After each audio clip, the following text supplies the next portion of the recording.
نحمده ونصلي ونسلم على حبيبه الكريم الأمين العزيز الرؤوف الرحيم وعلى آله وأصحابه الأطهرين الأكرمين أجمعين. أما بعد فأعوذ بالله من الشيطان الرجيم. بسم الله الرحمن الرحيم. ولا تكونوا كالذين قالوا سمعنا وهم لا يسمعون. صدق الله العظيم. حصول برکت کے لیے اللهم صل وسلم وبارك على سيدنا وشفيعنا وحبيبنا ومولانا محمد وعلى آله الكرام وآله الكرام وابنه الكريم وآله وأصحابه وبارك وسلم صلى الله تعالى عليه وسلم. سورۃ الانفال سورہ نمبر 8 کی آیت نمبر 20 تک کا درس ہو چکا ہے. گزشتہ درس میں بات کی صراحت کی کہ نبی سے رخ نہ پھیرے. اسی سے آیت نمبر 21 میں مربوط آیت اللہ سبحانہ کو ارشاد فرماتا ہے وَلَا تَكُونُوا كَالَّذِينَ قَالُوا سَمِعْنَا. اور ان لوگوں کی طرح مت ہونا جو کہتے ہیں سمعنا. سمعنا کا مطلب ہوتا ہے ہم نے سنا. وَهُمْ لَا يَسْمَعُونَ. لیکن وہ سنتے نہیں. آیت کا مفہوم یہ ہے کہ نبی جو بولتے ہیں کان سے تو سنتے ہیں لیکن اس سننے کا فائدہ حاصل نہیں کرتے. اسی لیے اللہ پاک کہتے ہیں ہم نے سن لیا. آج بھی آپ دیکھیں ہاں ٹھیک رنگ تو بات سنتے ہیں لیکن وہ قبول نہیں کرتے. شادی بیاہ کے موقع سے ایسا ہوتا ہے ہاں ٹھیک ہے سب ٹھیک ہے ہاں سب سن لیے نا بھائی. حضور پاک صلی اللہ علیہ وسلم کی باتیں منافقین اور کفار سنتے بولتے سمے نا ٹھیک ہم نے سن لیا. ہم لا یسمعون. اللہ فرما رہا حبیب یہ جو سمینا کا ہے نا وہ حقیقت میں نہیں کہا ہے. کان سے سنا ہے لیکن انسنی کیا ہے یعنی قبول نہیں کیا. سماعت قبول. انجام دیکھیے حق کو جو نہیں سنتے ہیں حق کو جو نہیں دیکھتے اور حق جو نہیں بولتے ان تینوں کے حوالے سے انجام دیکھیں آپ اور پھر خود کمپیئر کریں اور اپنی زندگی پر اس کو ایک نمونہ کے طور پر دیکھیں. رب فرماتا ہے ان شر الدواب عند اللہ الصم البکم الذین لا یعقلون. آج کا ترجمہ سننے سے پہلے آپ سب ہم سب اس بات کو فکس کر لیں. تمام جانوروں میں سب سے برا جانور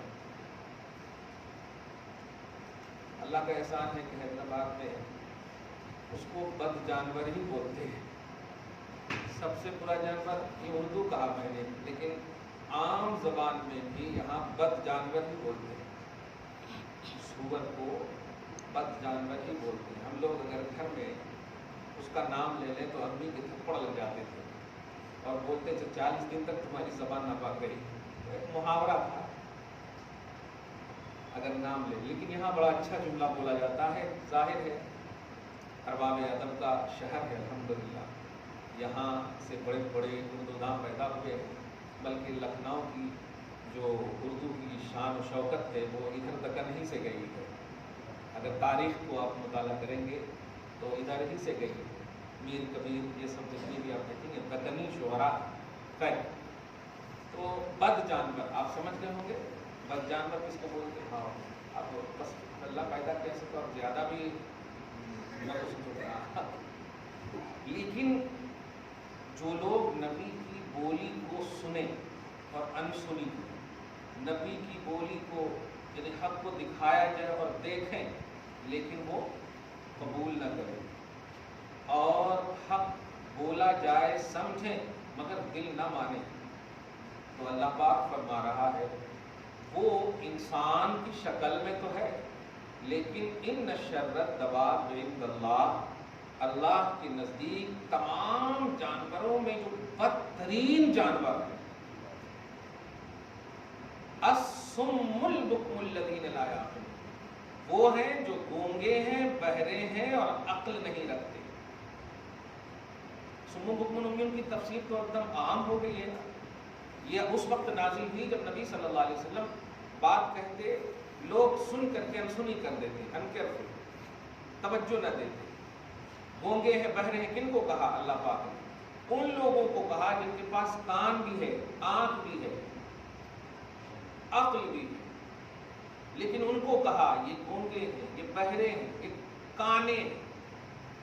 یہ کس لیے کہا؟ یعنی ان تینوں چیزوں کا جو فائدہ ہے وہ ہے حق دیکھنا، حق سننا، حق پر عمل کرنا، اور انہی تینوں چیزوں سے وہ مطلب بیکار ہے۔ تو پھر آنکھ رکھ کر کے بھی وہ اندھے ہیں، کان رکھ کر کے بھی وہ بہرے، منہ رکھ کر کے بھی وہ گونگے۔ تو انسان کو کہا گیا ہے، ابو جہل وغیرہ جو نبی صلی اللہ علیہ وسلم کی حق بولی کو دیکھتے، سنتے، لیکن عمل نہیں کرتے۔ اللہ فرماتا ہے انسان میں نے پیدا کیا، لیکن انجام اس کا سنو، بدترین جانور سے بھی میرے نزدیک اس کا انجام برا ہے۔ ان شر الدواب، تمام دواب، یہ پلورل کا سینٹینس ہے، دابہ جانور کو بولتے، تمام چوپایوں میں بدتر چوپایا اللہ کے نزدیک الصم البکم الذین لا یعقلون، یہ وہ لوگ ہیں جو گونگے ہیں بہرے حق سے۔ اچھا، ولو علم اللہ فیہم خیرا، یہ جب اعلان کیا تو بتائیں نا ایسا کیسے کہ ہم تو سنتے ہیں، برابر عمل کرتے ہیں، اللہ پاک اس کا بھی پھانڈا کھول رہا ہے۔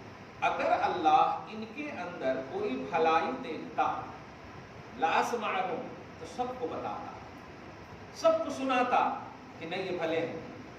جب اللہ کہہ رہا ہے کہ یہ اندھے ہیں، گونگے ہیں، بہرے ہیں، تو اس کا کلیئر ہے، آپ ڈسکس نہ کرو۔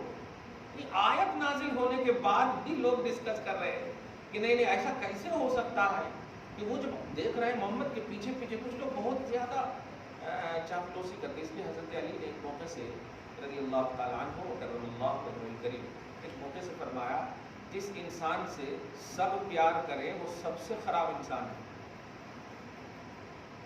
سب پیار کرے کا مطلب سمجھ رہے ہیں؟ یعنی اپنے بھی دشمن بھی، کافر بھی، ہندو بھی، مسلم بھی، مشرک بھی، مسلمان بھی، سب پیار کرے تو وہ سب سے خراب ہے۔ کہا کیسے؟ کہا اس لیے کہ وہ ہر ایک کے پاس اس جیسا بن جاتا ہے، اس لیے وہ سب پیار کرنے لگتے ہیں۔ کافر کے پاس گیا تو کافر جیسا بن گیا، مشرک کے پاس گیا مشرک جیسا بن گیا، چاپلوسی جس کو کہتے ہیں۔ علی ہے، باب العلم ہے، ایسے ہی نہیں کہیں گے۔ ہاں، آپ کی زندگی میں کوئی اگر آپ کے مخالف ہے تو سمجھیے آپ ہے ابھی اللہ کے نزدیک باوزن۔ مخالف ہونا ضروری ہے آپ کی زندگی میں، دشمن ہونا کسی نہ کسی، تاکہ آپ کے اندر شترکتا جس کو کہتے ہیں، ایکٹیو ہونا، یہ باقی رہے۔ سب پیار کرنے لگیں گے تو پھر تو آپ اعلان کر دیں گے کہ میں ہو گیا، سمجھ رہے نا؟ لیکن کوئی تنقید کرے تو پھر آپ سوچنے پہ مجبور ہو جائیں گے، کیوں کرا جی، کیا بات ہے جی، تھوڑا وقت تو نکلے گا آپ کا۔ ہاں، یہ سب اللہ ہم سب کو اپنا محبوب، اپنے محبوب کا محبوب بنائے۔ وَلَوْ أَسْمَعَهُمْ، لیکن سنو اگر ان کی بھلائی میں ظاہر بھی کر دیتا، دھیان دیں، بظاہر جو نبی کے ساتھ مطلب چاپلوسی کہیے، پالیسی چاپلوسی جو بھی کہیں، اپنا کر کے جو اچھا بننے کا ڈھونگ رچا، اگر میں اس ڈھونگ کو ظاہر بھی کر دوں، لَتَوَلَّوْا عَنْهُ وَهُمْ مُعْرِضُونَ، تب بھی تو ہوگے کہ یہ ایک نہ ایک دن پھر کر کے جائیں گے، منہ پھیریں گے، روگردانی کریں گے۔ آپ دیکھیں نا احد کی تاریخ کو اٹھا لیں تو 1000 تھے صحابہ کی جماعت، لیکن 700 جو ڈھلمل یقین تھے، اس میں جو ہے عبداللہ ابن ابی خاص طور سے پورا بڈھا تھا، وہ 700 کو اپنے دامن تصویر میں لے کر کے بھاگ گیا، صرف اس لیے کہ محمد نے ان کا مشورہ نہیں مانا۔ نبی تمہاری بات مانیں گے کہ نبی کی تم کو بات ماننا ہے؟ دیکھا آپ نے؟ تو کچھ ہیں ایسے جو نبی کے پیچھے پڑتے ہیں، نبی کی بات ظاہری طور پر مانتے ہیں، دکھاتے ہیں کہ میں نبی کا پکا عاشق غلام ہوں، لیکن حقیقت میں وہ ہوتے نہیں ہیں۔ جب وہ وقت آزمائش کا وقت آتا، امتحان کا وقت آتا، تو وہ پر ہو جاتے ہیں۔ یہاں تک کہ 300 صحابہ صرف رہے اور ظاہری طور پر شکست بھی آپ دیکھیں اس جنگ میں ہوئی، جنگ احد میں شکست بھی ہوئی، تاریخ دیکھیں گے تو اس طرح کے لوگ بھی ہیں۔ اللہ آپ کو سچا مسلمان بنا رہے۔ آپ چاپلوسی دنیا کے معاملے میں کریں، تھوڑی سی اجازت اور رخصت مل سکتی ہے، نبی کے معاملے میں کبھی نہ کرنا، دین کے معاملے میں کبھی نہ کرنا۔ اللہ آپ کی مدد فرمائے۔ اب جو آیت آ رہی ہے یہ آیت آج کی روحانیت کے باب میں ہمارے لیے غذا کی شکل میں ہے، جو بہت ہی اہم آیت ہے الحمدللہ۔ اللہ پاک آگے فرماتا ہے آیت نمبر 24 میں، بہت اہم آیت ہے، یا ایھا الذین آمنوا استجیبوا للہ وللرسول اذا دعاکم لما یحییکم۔ اے ایمان والو، جب اللہ رسول تمہیں بلائے حاضر ہو جاؤ۔ ہم تو پریکٹیکلی طور پر اس بات کی گواہی دے سکتے ہیں کہ اللہ رسول نے ہمیں بلایا، ہم حاضر ہیں۔ اس آیت کے پس منظر کو آپ دیکھیں، بخاری شریف میں حضرت سعید بن معلّہ صحابی رسول ہیں رضی اللہ تعالیٰ، یہ کہتے ہیں میں نماز پڑھ رہا تھا، بارگاہ رسالت حضور پاک صلی اللہ علیہ وسلم کا گزر اچانک ہوتا ہے، حضور پاک صلی اللہ علیہ وسلم نے مجھے آواز دیا۔ بخاری میں حضرت سعید بن معلّہ اور ترمذی شریف میں ابی بن کعب، دو صحابی کا نام ہے، یہ بھی انہی سے ریلیٹڈ ایک بات ہے کہ یہ بھی کہتے ہیں میں نماز پڑھ رہا تھا کہ حضور پاک صلی اللہ علیہ وسلم نے آواز دیا، میں نماز ہی میں خیال کرنے لگا کہ جاؤں یا نماز مکمل کروں، یہاں تک کہ میرا خیال اور گمان اس بات پر آیا کہ نماز تو نبی کی آنکھوں کی ٹھنڈک ہے، پڑھ لیتا ہوں بعد میں جاتا ہوں۔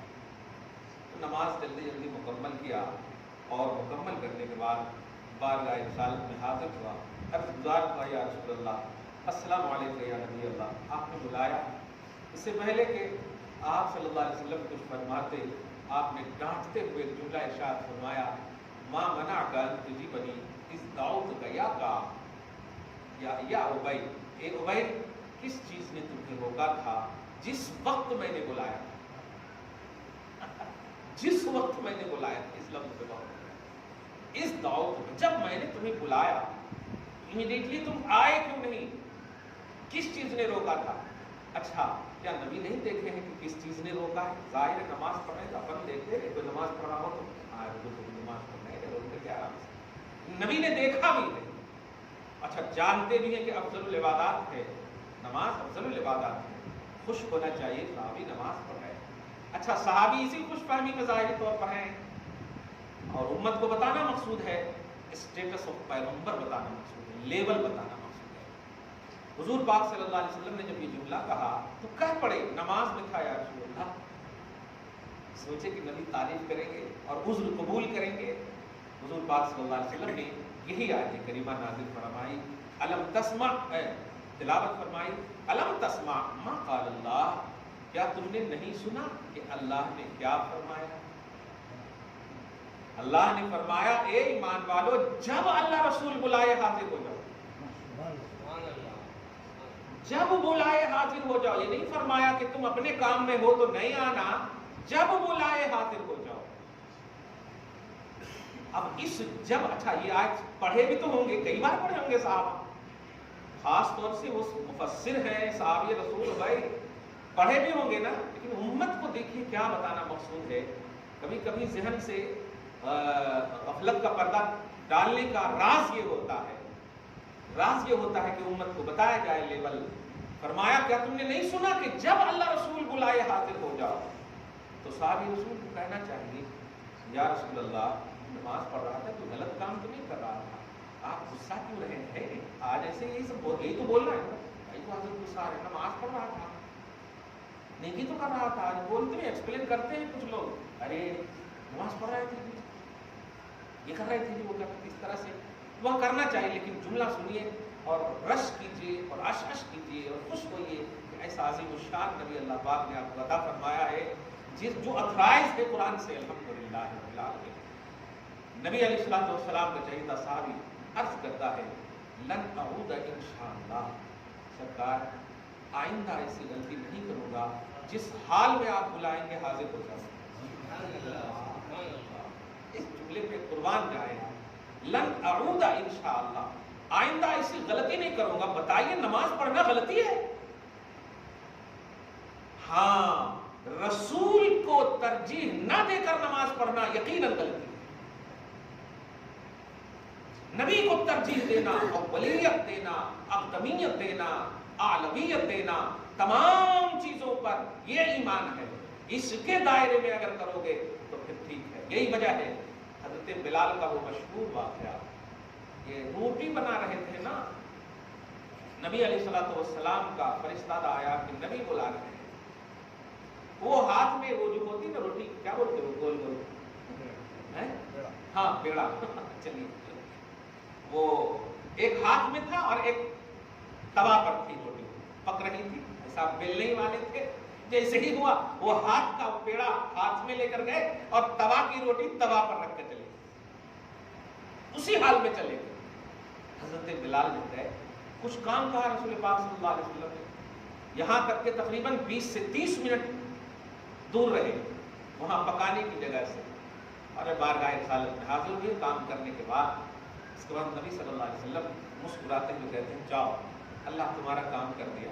یہ جملہ ہے، کہا اللہ نے تمہارا کام کر دیا۔ جیسے ہی آئے اور درمیان میں یاد آئے کہ دوڑتے ہوئے پھر آئے اور دیکھتے ہیں ساری روٹیاں گھڑی لگی ہوئی ہے، ترتیب سے ایک دم پوری روٹیاں بنی ہوئی ہیں، آگ بھی بجھے ہوئے ہیں، ایسا سجا دیا ہے سب کچھ، لگتا ہے کہ واہ، پورا پکانے والی یا والے نے ایک دم سب پکا اگا کر کے ٹھنڈا کر دیا۔ اس سے پہلے کہ کچھ کھانے پینے کا اہتمام کرتے، در رسول پہ حاضر ہو کر قدم مصطفیٰ کو چوم کر عرض کرتے یا رسول اللہ ماجرا کیا ہے، کسی کو بھیجا تھا آپ نے؟ کہا ہم نے نہیں، رب نے بھیجا تھا، فرشتوں نے روٹیاں بنائی۔ تم اس کے حبیب کی اطاعت میں تھے، اتنا چھوٹا کام اللہ پاک نہیں کرے گا اتنے بڑے حبیب کی اطاعت والے کا؟ وہ واقعہ بھی آپ یاد کریں، مقام صحابہ میں مولا کائنات کی بارگاہ میں نذران عقیدت بھی پیش کریں کہ رضی اللہ تعالیٰ عنہ وکرم اللہ تعالیٰ وجہ کریم۔ مقام صحابہ میں نماز کا عنوان، مگر میں ایک نقطہ وہاں پر جوڑتے رہا ہوں۔ حضرت نبی آدم صلی اللہ علیہ وسلم نے ایک جملہ جو کہا تھا اس وقت، اے اللہ، آپ نے سورج کے نکالنے کی وجہ سے تو آپ نے بہت ساری باتیں سنی، لیکن ایک جملہ سنی، اے اللہ، علی تیرے اور تیرے حبیب کی اطاعت میں تھے۔ سوال یہ ہے کہ سونا اطاعت ہے؟ نبی کو گود میں لے کر سونا اطاعت ہے؟ اچھا، نماز کے لیے سورج نکالا نا، نماز اطاعت ہے، تو یہ کون سی اطاعت کی بات کر رہے ہیں؟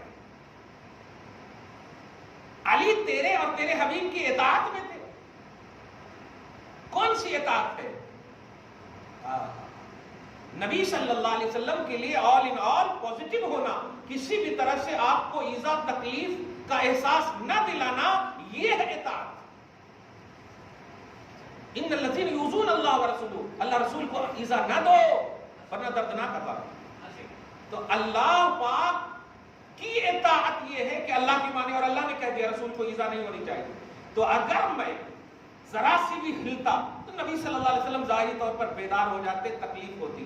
میں نے حضور کے آرام اور سکون کا لحاظ کیا، یہ بہت بڑی اطاعت ہے، یہ بہت بڑی اطاعت ہے۔ اے اللہ، تو نے کہا نا اپنے حبیب کی اطاعت کے لیے، تو علی پوری طرح سے تیرے اور تیرے حبیب کی اطاعت میں تھا۔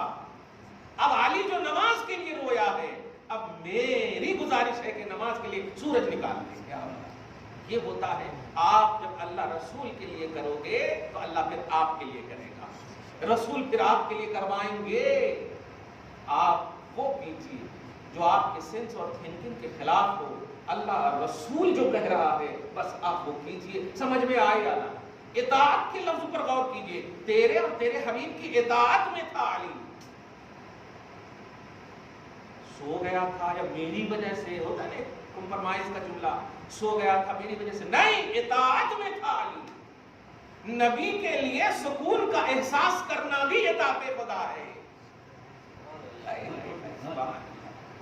نبی کے لیے سکون کا احساس، آقا آپ کی آنکھ کو ہم سے ٹھنڈک پہنچا۔ جانتے ہیں، میں توضیح کرتا ہوں، سلام جو پڑھتے ہیں نا، سلام کیوں ہم پڑھتے ہیں؟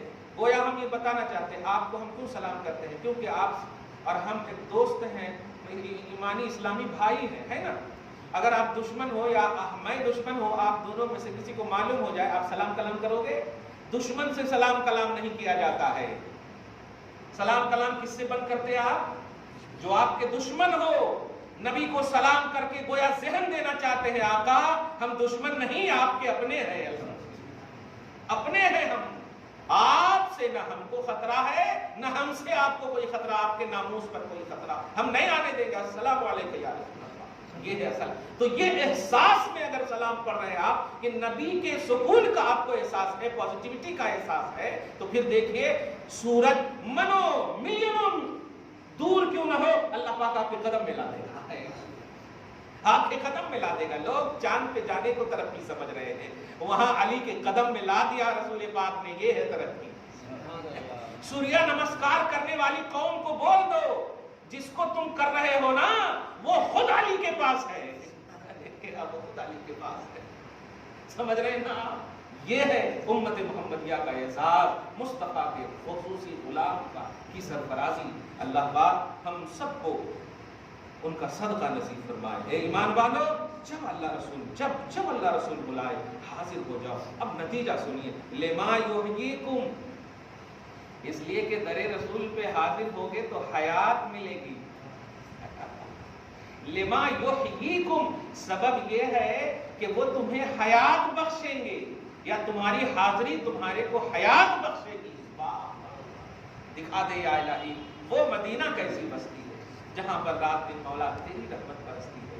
جاؤ، یہ آنکھ مصطفیٰ کو لے کر دکھاؤ، یہ دل مصطفیٰ کے لیے دھڑکتا ہے. جاؤ، پورا احساس مصطفیٰ کے لیے لے کر جاؤ، اپنے آپ کو گم کر دو نبی کے سکون اور احساس میں. پھر دیکھو آپ کی ساری ضرورتیں تو اللہ پاک کی لکھا ہوا ہے. کیا کیا آپ کو زندگی میں چاہیے وہاں لکھا ہوا ہے.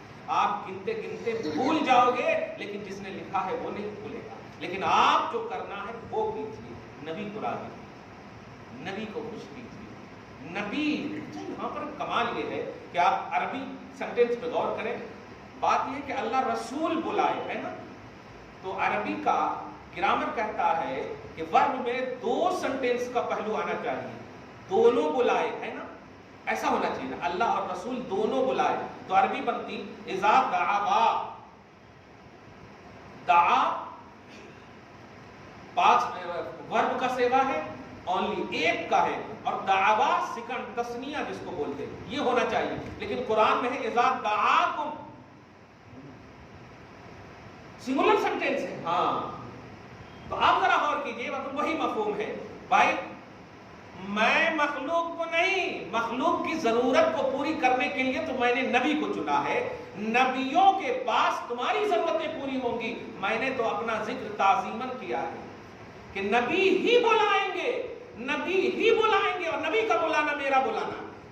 اگر اللہ کے نبی کی بلانے پر، ان کی دعوت پر تم نے لبیک کہا تو در حقیقت تم نے اللہ کو لبیک کہا. اسی بنیاد پر میں نے ایک موقع سے سوال آیا تھا پاکستان سے کہ لبیک یا حسین، لبیک یا رسول اللہ، یہ تحریک ہے نا، یہ جائز ہے کیا؟ لبیک لبیک، یہ تو آپ اللہ کی بارگاہ میں جب حج کو جاتے ہیں تو بولتے ہیں. میں نے اسی آیت سے جواب دیا تھا کہ اے ایمان والو، جب رسول بلائیں لبیک کہو.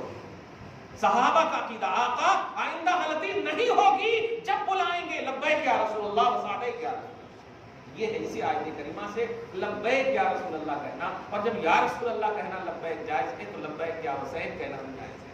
کیوں؟ اس لیے کہ رسول بھی تو خدا نہیں ہے نا.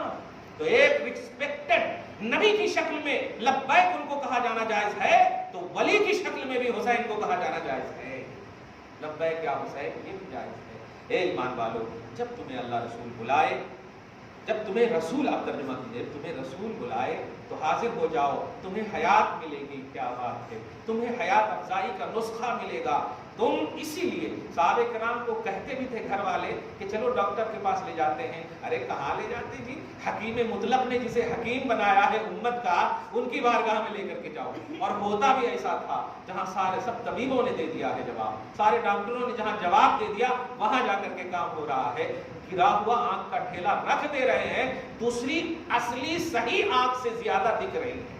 کمال ہے. نیچرلی آنکھ سے زیادہ گری ہوئے آنکھ کے ڈھیلے جب نبی رکھ دے رہے ہیں تو وہ آنکھ میں زیادہ روشنی نظر آ رہی ہے. سبحان اللہ. حیات افزائی کا عنوان ہے مصطفیٰ نبی صلی اللہ علیہ وسلم. وَاعْلَمُوا أَنَّ اللَّهَ يَحُولُ بَيْنَ الْمَرْءِ وَقَلْبِهِ. یقین رکھنا کہ بے شک اللہ کا حکم انسان اور اس کے دل کے درمیان ہوتا ہے. وَأَنَّهُ إِلَيْهِ تُحْشَرُونَ. اور اسی کی طرف تم سب کا حشر ہونا ہے. دعا ہے اللہ تعالیٰ آج کی اس خصوصی گفتگو کو حبیب باد صاحب الاولاد کے وسیلے سے قبول فرمائے. اپنی شان کریمی کے مطابق اجر عطا فرمائے. گھر بار میں اولاد میں برکتیں عطا فرمائے. آج کے عظیم الشان شب قدر میں ہم سب کو داخلہ بصحت جسم و ایمان نصیب فرمائے اور ہم سب کو شب قدر کی عظمتوں سے مالا مال فرمائے. یا اللہ ہمارے روزوں کو شرف قبولیت سے مشرف فرما. ہمارے گھر بار میں جتنے بھی چھوٹے بڑے بزرگ ماں بہنیں بیٹیاں روزہ رکھیں ہمارا سب کو قبول فرما. جو کسی وجہ سے نہیں رکھ پائے مولا غیب سے مدد فرما اور آئندہ انہیں رکھنے کی توفیق نصیب فرما. وصلی اللہ تعالی علی خیر خلقہ محمد و آلہ و اصحابہ اجمعین برحمتک یا ارحم الراحمین.